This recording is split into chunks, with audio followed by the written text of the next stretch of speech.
Halo teman-teman pecinta sepak bola, selamat datang di channel Bola Kaki, channel yang berisi perkembangan informasi dan prediksi pertandingan sepak bola. Assalamualaikum warahmatullahi wabarakatuh, salam olahraga, salam sepak bola. Teman-teman, jumpa lagi dengan saya Mas Nanang di channel Bola Kaki. Bagaimana kabarnya hari ini? Saya berharap dan berdoa selalu untuk teman-teman semuanya. Mudah-mudahan dalam keadaan sehat walafiat dan dimudahkan segala urusan. Teman-teman, terima kasih telah menonton video saya dan terima kasih telah mendukung channel saya dengan selalu menonton. Dan jangan lupa bagi yang baru menemukan channel saya, tekan tombol subscribe dan like. Teman-teman, untuk hari ini saya akan memberikan pembahasan informasi tentang timnas senior kita. Ya, perkembangan timnas senior yang dalam beberapa awal bulan kemarin telah melakukan mengikuti ajang pra kualifikasi Piala Dunia zona Asia di grup F. Seperti kita tahu bersama bahwa Indonesia di grup F bersama dengan Irak, kemudian Vietnam, Indonesia, dan Filipina. Dan saat ini Indonesia menduduki peringkat kedua di bawah Irak. Nah, kita akan bertanding kembali pada tanggal 6 Juni dan 11 Juni mendatang. Sebagai tuan rumah, kita akan menjamu Irak dan juga Filipina. Teman-teman, pecinta tanah air, dalam perkembangan ini, dalam mempersiapkan tim yang akan mengikuti fase-fase berikutnya, dengan harapan Indonesia dapat lolos pada round ketiga karena poinnya sudah 7, Federasi atau PSSI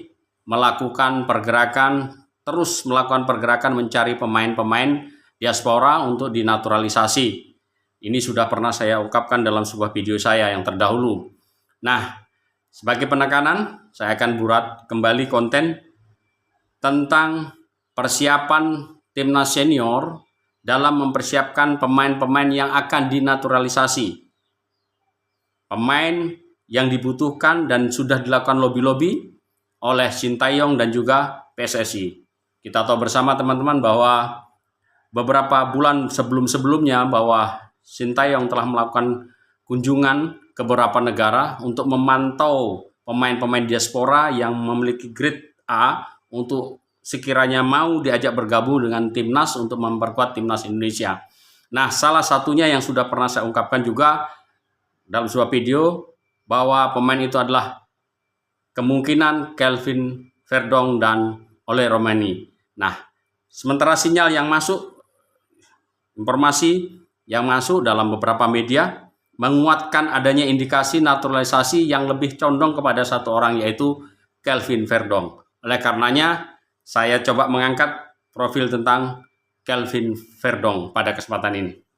Teman-teman, Kelvin Verdong ini adalah pemain dalam grade A.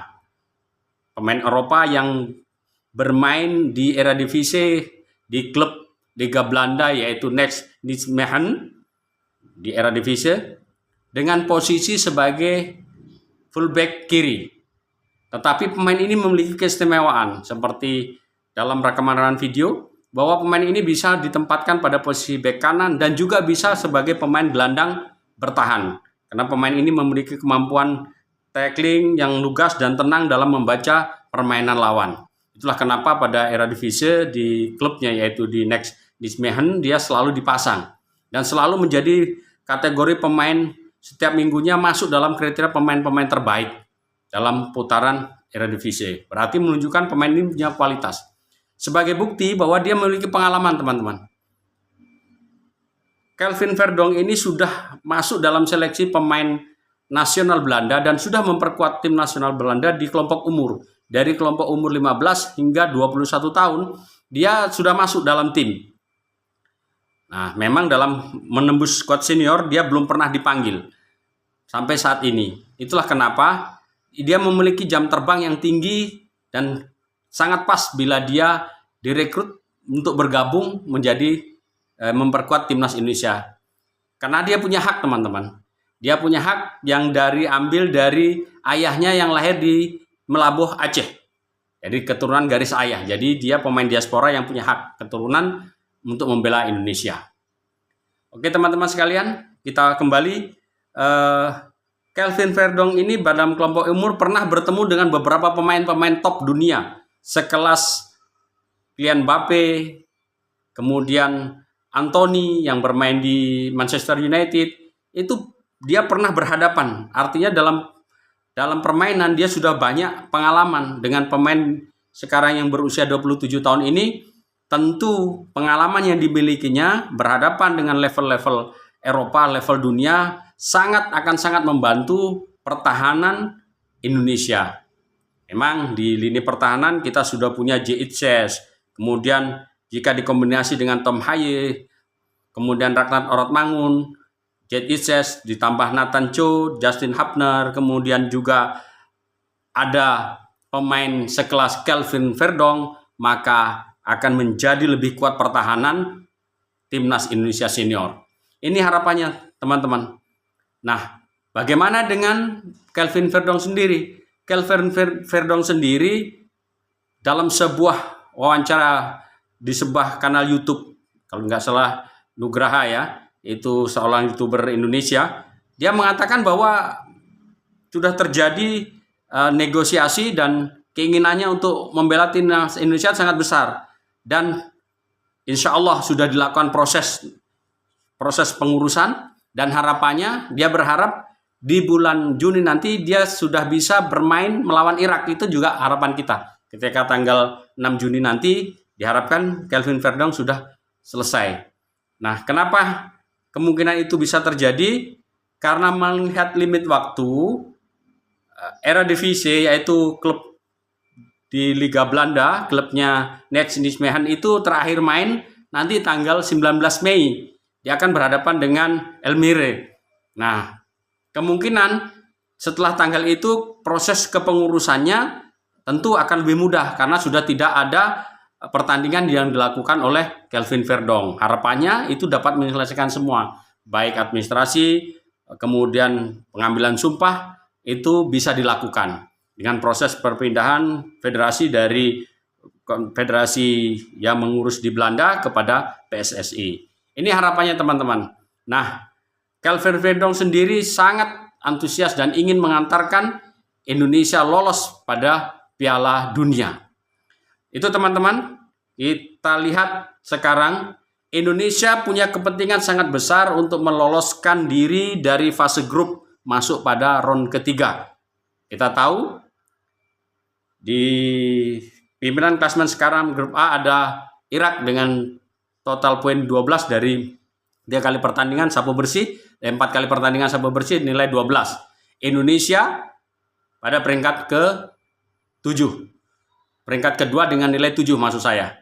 Nah, peluang Indonesia untuk masuk ronde ketiga sangat terbuka lebar. Sebab jika Indonesia 2 kali saja draw melawan Irak dan Filipina, kemungkinan menang itu masih lolos sangat terbuka karena secara head to head Indonesia lebih unggul daripada Vietnam. 2 kali kemenangan melawan Vietnam sudah cukup mengantarkan Indonesia untuk lolos round ketiga. Walaupun Vietnam menang 2 kali, dan seandainya nanti secara bersamaan dia melawan Irak kemudian lawan Filipina dia menang, total poinnya juga 9. Itu tidak cukup untuk mengejar meloloskan Vietnam. Yang sudah berpulang itulah Indonesia.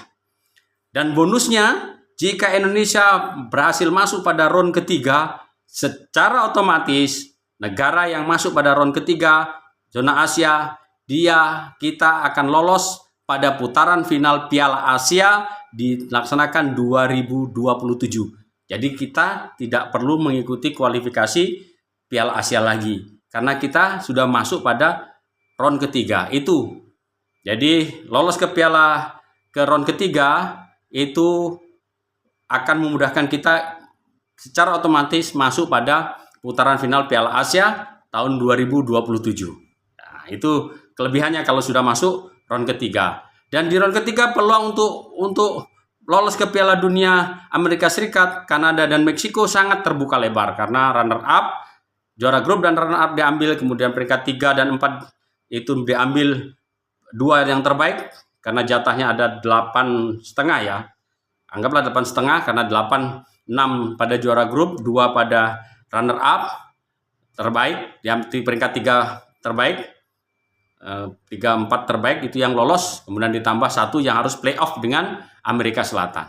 Itulah teman-teman bagaimana Kelvin Verdong ini pemain diaspora yang berkeinginan dan sudah dalam proses insya Allah naturalisasi, kita harapkan dapat memperkuat timnas Indonesia. Ini juga sudah diberikan kode oleh PSSI, ada 2 pemain yang segera dinaturalisasi. Nah, yang satunya ini teman-teman, yang satu ini masih menjadi tanda tanya siapakah dia, apakah pemain belakang, penjaga gawang, ataukah seorang striker, dan kita belum tahu. Jika teman-teman bisa memberikan informasi, silahkan buat komentar pada video saya, kira-kira siapa pemain yang akan segera dinaturalisasi. Oke lah teman-teman, tetap semangat, tetap cintai timnas Indonesia, karena timnas Indonesia adalah milik dan kebanggaan kita bersama. Salam olahraga, salam sepak bola.